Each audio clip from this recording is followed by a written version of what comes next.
दोस्तों स्वागत है आपका फिर से एक नए वीडियो में। जैसा कि आप जानते हो हरियाणा में एजुकेशन को लेके काफ़ी सारी इन्फॉर्मेशन हम लोग आपको शेयर करते रहते हैं। ज़्यादा से ज़्यादा ऐसी इन्फॉर्मेशन आपको देखने को मिलती है जो गवर्नमेंट कॉलेजेस गवर्नमेंट यूनिवर्सिटी से जुड़ी हुई है। आज के इस वीडियो में मैं बीटेक से जुड़ी हुई एक गवर्नमेंट इंस्टीट्यूशन MDU की इंफॉर्मेशन देने वाला हूँ उन लोगों के लिए जो काम कर रहे हैं और काम करते करते बीटेक करना चाहते हैं। यानी पॉलिटिकल करने के बाद यानी 12th करने के बाद किसी भी सिचुएशन में आपने यहाँ पे जॉब स्टार्ट कर दी है तो उसके बाद अगर आप एलिजिबल हैं तो एज वर्किंग प्रोफेशनल अपनी बीटेक की डिग्री को कंप्लीट कर सकते हैं पार्ट टाइम बेसिस पे करके। तो चलिए बिना किसी देरी के आज के इस वीडियो की शुरुआत करते हैं।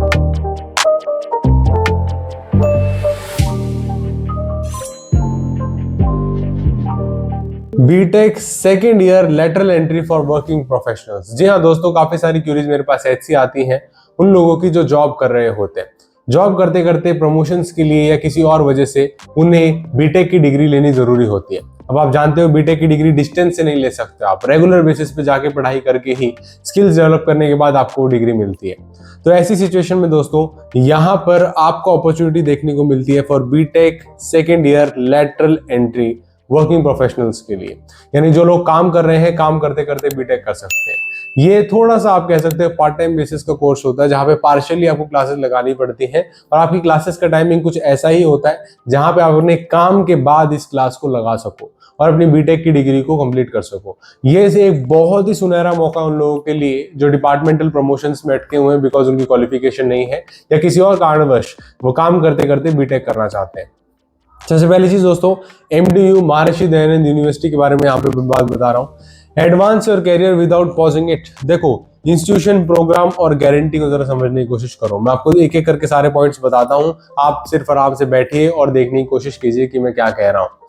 सबसे पहली चीज है दोस्तों institution, university institute of engineering technology UIT है MDU का, जो A+ ग्रेड से एक्रेडिटेड है। वो इसको आपको वर्किंग प्रोफेशनल्स की डिग्री प्रोवाइड करता है बीटेक की।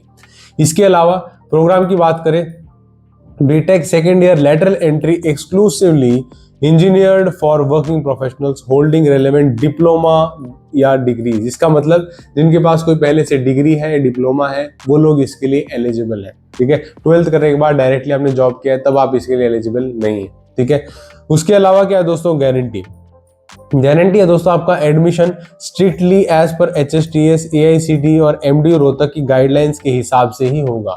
अगर आपकी एलिजिबिलिटी बनती है, आपके पास क्वालिफिकेशन होती है, तभी आप इसमें जाके परस्यू कर सकते हैं। ये चीज बहुत बहुत साफ है। इसके अलावा जो दूसरी चीज आपको यहाँ पे देखने लायक है वो ये है दोस्तों कि अगर आप देखें अवेलेबल इंजीनियरिंग डिसिप्लिन, ऐसा नहीं है आप जिस मर्जी इंजीनियरिंग डिसिप्लिन में कर लो। यहाँ पे कुछ अवेलेबल नंबर ऑफ डिसिप्लिन है जिसमें आपको ये कंटिन्यू करना होता है। जैसे कि सिविल इंजीनियरिंग है जिसमें आप बीटेक कर सकते हैं और सिविल वाले ही सबसे ज्यादा होते हैं। ज्यादातर सिविल वाले ऐसे लोग हैं जो पॉलिटिकल करने के बाद JEE या अलग अलग डिपार्टमेंटल पोस्ट पे लग जाते हैं। उसके बाद उनको क्या करना होता है, आगे जाके बीटेक की डिग्री चाहिए होती है SDO को या दूसरे प्रमोशंस के लिए।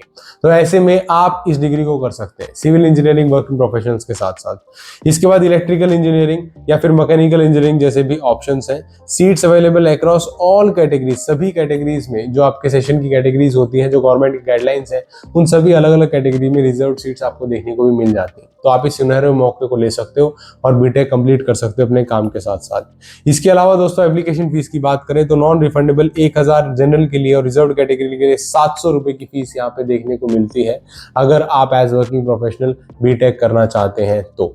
इसके अलावा प्रोग्राम सेमेस्टर फीस की बात करूं दोस्तों तो एकेडमिक फेज 2 में आपको पर सेमेस्टर 55,202 रुपए देने पड़ते हैं। आपके बीटेक की ये फीस है, पर सेमेस्टर की फीस है। ठीक है, आपके 6 सेमेस्टर लगेंगे तो उसके हिसाब से आप अंदाजा लगा सकते हो। इसके अलावा दोस्तों एडमिशन का क्रिटिकल पाथ देख लीजिए, आपको रजिस्ट्रेशन करना पड़ता है जिसकी विंडो 5/6/2026 से लेके 9/7/2026 रखी गई थी। उसके बाद माइलस्टोन है 10/7/2026 को शाम 4 बजे आपकी प्रोविजनल मेरिट लिस्ट को भी आउट कर दिया गया था।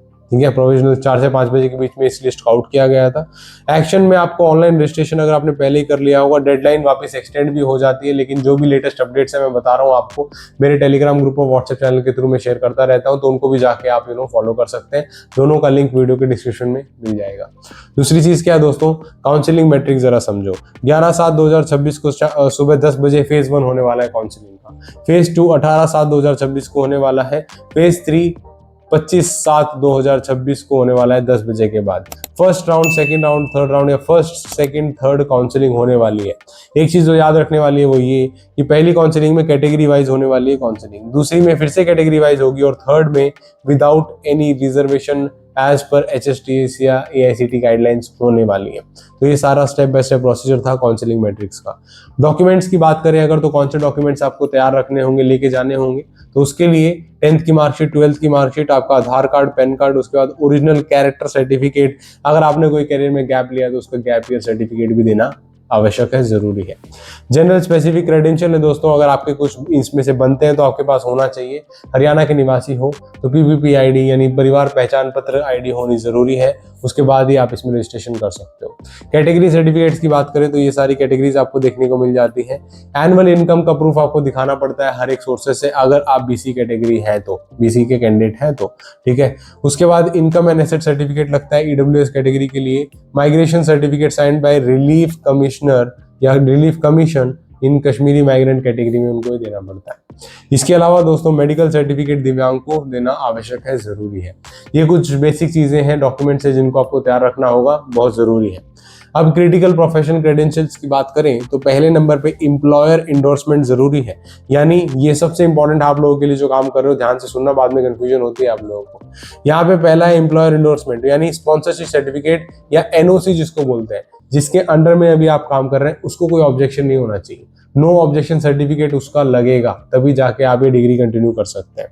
दूसरी चीज verification of tenure, official experience certificate लगता है आपका। ये भी तो साबित करना जरूरी नहीं कि आप वर्किंग प्रोफेशनल हैं, आप काम कर रहे हैं, तो आपका एक्सपीरियंस सर्टिफिकेट भी यहाँ पे लगता है, वो आपको बनवाना पड़ता है। फिर कॉर्पोरेट वैलिडेशन की बात करें तो proof of turnover in rupees of employer required only in the case of private sector registered companies अगर कुछ है तो उनको ये दिखाना पड़ता है, उनका टेन्योर कितना है, कितना रजिस्टर्ड है वगैरह वगैरह। वो कॉर्पोरेट वैलिडेशन होता है, ताकि पता चले कि कंपनी कुछ सचमुच में वैलिड भी है या नहीं है, ठीक है। बाकी ये सब फॉर्मेलिटीज होती हैं, अगर आप सचमुच में काम कर रहे हैं तो ये सारी चीजें आपके पास होंगी, टेंशन की कोई बात नहीं। अभी दोस्तों टाइम है आपके पास, प्लीज इनिशिएट कीजिए अपनी एप्लीकेशन को। ऑलरेडी एप्लीकेशन का टाइमलाइन तो जा चुका है, लेकिन काउंसलिंग में कैसे आगे बढ़ना है, डॉक्यूमेंट्स का क्या ध्यान रखना है, वो सब चीजें आई होप मैंने इस वीडियो के थ्रू क्लियर करने की कोशिश की है। इसके अलावा भी कोई भी कमेंट या सुझाव रह जाता है तो प्लीज कमेंट सेक्शन में कमेंट करके जरूर बताइएगा। किसी और चीज के बारे में जानना चाहते हैं तो भी कमेंट सेक्शन ओपन है, कमेंट करके जरूर बताइएगा। मिलते हैं आने वाले दिनों में एक इंटरेस्टिंग वीडियो के साथ, इंटरेस्टिंग कॉन्सेप्ट के साथ। अगर आप किसी चीज के बारे में जानना चाहते हो, फिर से बता देता हूँ, कमेंट सेक्शन ओपन है, कमेंट करके जरूर बताइएगा। चैनल पर नए सब्सक्राइब जरूर कर लीजिए। Thank you so much for watching. जय हिंद, वंदे मातरम।